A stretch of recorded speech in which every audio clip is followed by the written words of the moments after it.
semua, kembali lagi bersama dengan saya. Nah, kali ini kita akan melakukan salah satu percobaan dari pelajaran biologi, yaitu untuk mengetahui kandungan karbohidrat, glukosa, dan protein pada makanan. Nah, adapun alat dan bahan yang akan kita gunakan adalah sebagai berikut. Yang pertama,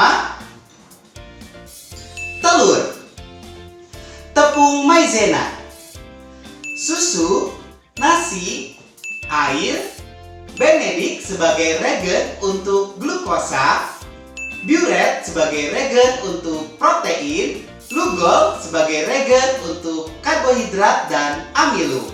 Berikutnya kita akan melihat alat-alat yang kita gunakan.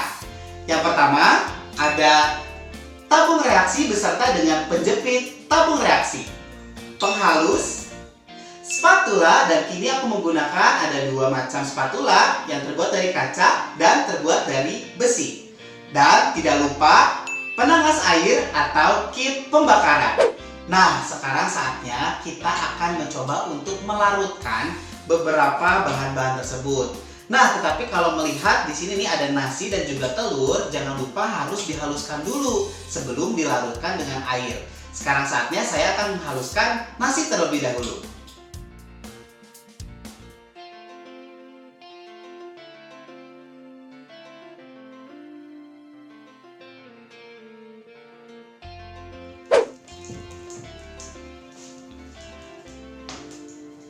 Nah, sepertinya ini sudah halus dan kita akan tambahkan air.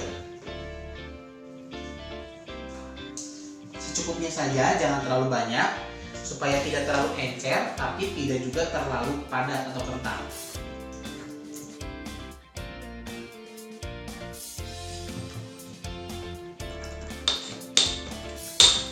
Nah, ini dia contoh nasi yang setelah dihaluskan dan ditambahkan air. Jadinya seperti ini. Jadi jangan terlalu encer atau jangan juga terlalu kental. Nah, setelah nasi kita akan mencoba untuk menghaluskan telur. Nah, kita akan menghaluskannya secara terpisah. Jadi sekarang kita akan menghaluskan yang warna putihnya dulu. Setelah itu kita akan menghaluskan yang warna kuningnya.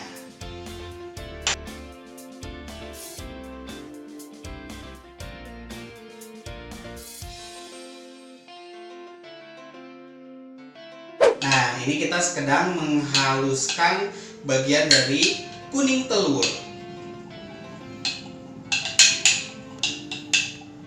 Nah, ini dia hasil dari kita menghaluskan putih telur dan juga kuning telur. Oke, nah sekarang saatnya kita akan melakukan percobaan yang pertama, yaitu untuk mengetahui kadar karbohidrat dan juga amilum. Tapi sebelumnya saya ingin memberitahu kepada kalian semua, jadi nih kalau bahan-bahan makanan ini setelah diberikan lugol dan ternyata memiliki amilum atau karbohidrat, nantinya bahan makanan ini akan berubah warna menjadi biru kehitaman. Mau tahu? Yuk kita langsung aja buktikan langsung. Yang pertama, kita siapkan tabung reaksinya dan juga spatula. Nah, kali ini saya akan memulai dengan nasi terlebih dahulu. Nah, sekarang kita akan masukkan nasi ke dalam tabung reaksi. Nah, tambahin sedikit air ya, karena mungkin yang tadi terlalu kental. Dan langsung kita tambahkan lugol. Jeng jeng, langsung kelihatan warna biru kehitamannya. Wow! Jangan lupa diaduk biar rata.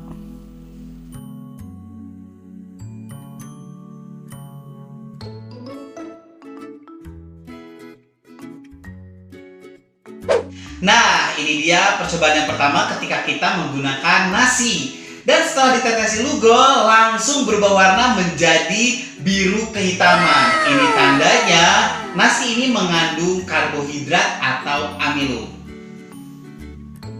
Oke, nah sekarang saatnya saya akan melakukan percobaan yang tadi sudah saya lakukan dengan nasi kepada 4 bahan berikutnya, yaitu ada susu, putih telur, tepung maizena, dan kuning telur.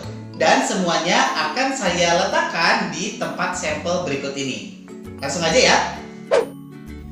Sekarang saatnya susunya dikasih air dan jangan lupa tepung maizenanya juga biar encer.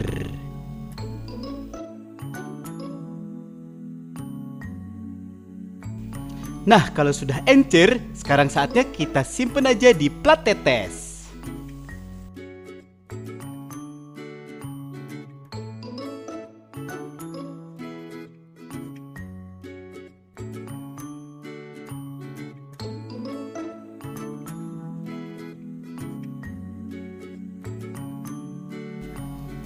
Oke, beres. Sekarang saatnya kita tetesin pakai Lugol dan lihat hasilnya.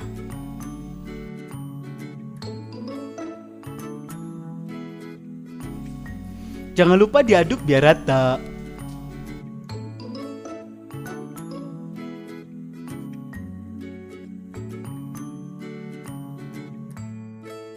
Beres, bos. Oke, nah ini dia hasilnya nih, dan ternyata terlihat sekali perbedaannya nih ya. Jadi untuk yang dicampurkan kepada susu, hasilnya tetap berwarna putih.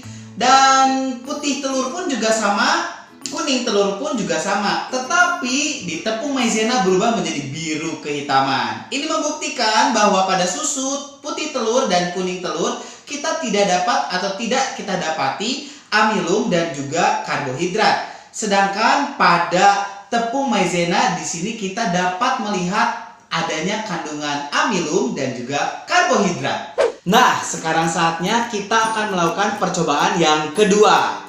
Dan sekarang di depan sini nih sudah ada kelima bahan yang saya sudah masukkan ke dalam tabung reaksi. Nah, jadi di sini ada putih telur, lalu di sini ada susu, di sini ada maizena, nasi, dan juga kuning telur.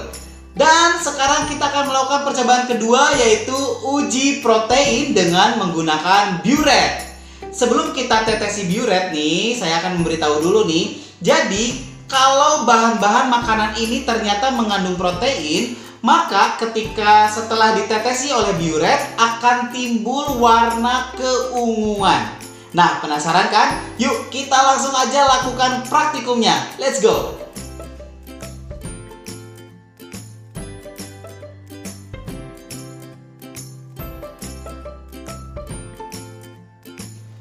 Kita coba tambahkan sedikit lagi supaya semakin maksimal hasil reaksinya.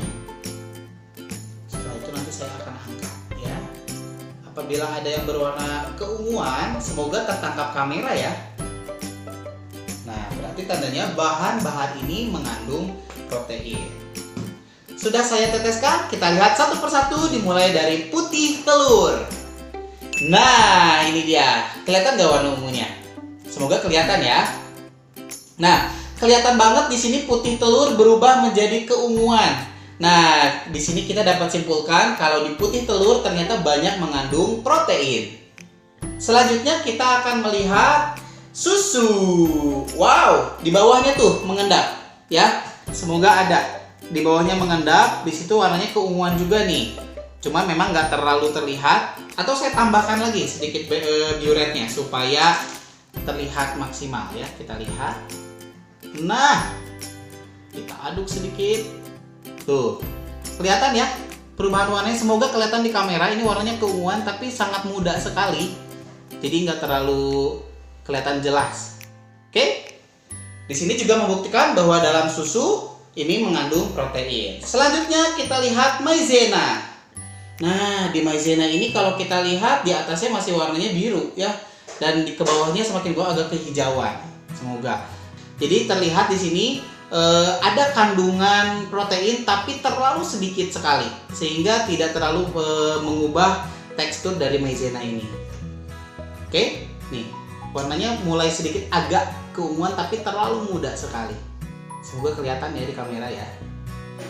Next, kita lihat dari nasi. Wow, di nasi juga terlihat samar-samar ada warna ungu.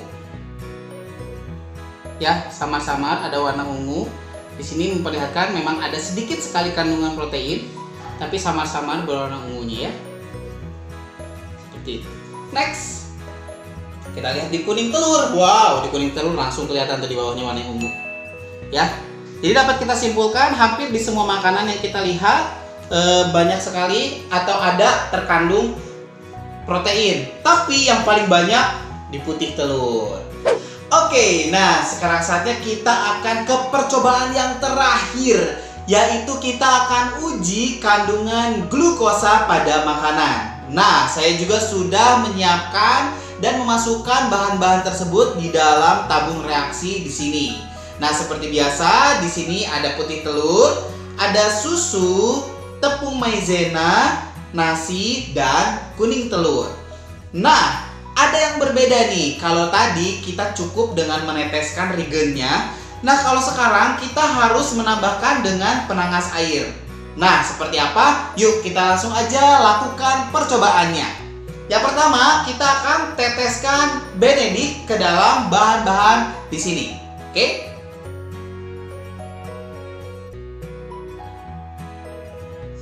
Oke, secukupnya aja. Ya.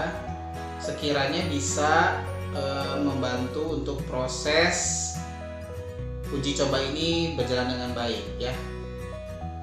Oke. Nah, sekarang saatnya kita akan memanaskan semua bahan-bahan ini dan dimasukkan ke dalam penangas air sehingga bisa terlihat reaksinya. Let's go.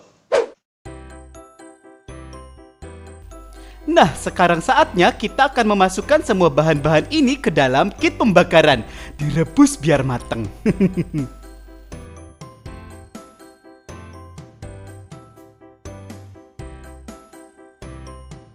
Nah, yang paling terpenting adalah kita membutuhkan kesabaran yang ekstra untuk mendapatkan hasil yang memuaskan.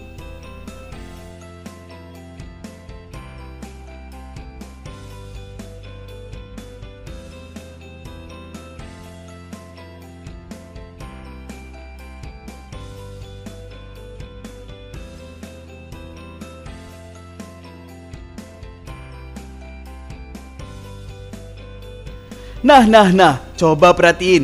Tadi kan warnanya biru, sekarang sudah berubah warna menjadi kuning. Itu tandanya bahan makanan kita sudah mulai bereaksi. Wah, keren ya!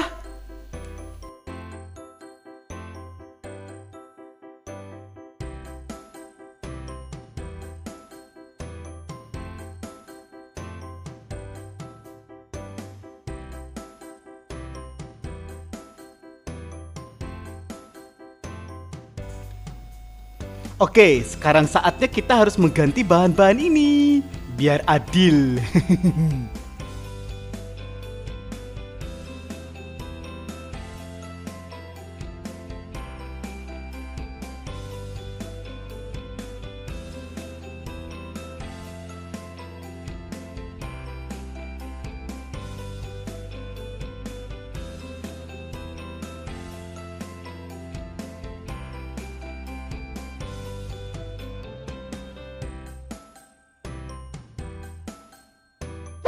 Nah, itu dia praktikum terakhir kita di mana kita membuktikan atau uji coba tentang kandungan glukosa pada bahan-bahan makanan berikut. Nah, sebelumnya nih saya mau simpulkan dulu bahwa apabila bahan-bahan makanan ini mengandung glukosa dan ketika ditambahkan Benedict, maka hasilnya bisa berubah menjadi warna kekuningan atau merah bata.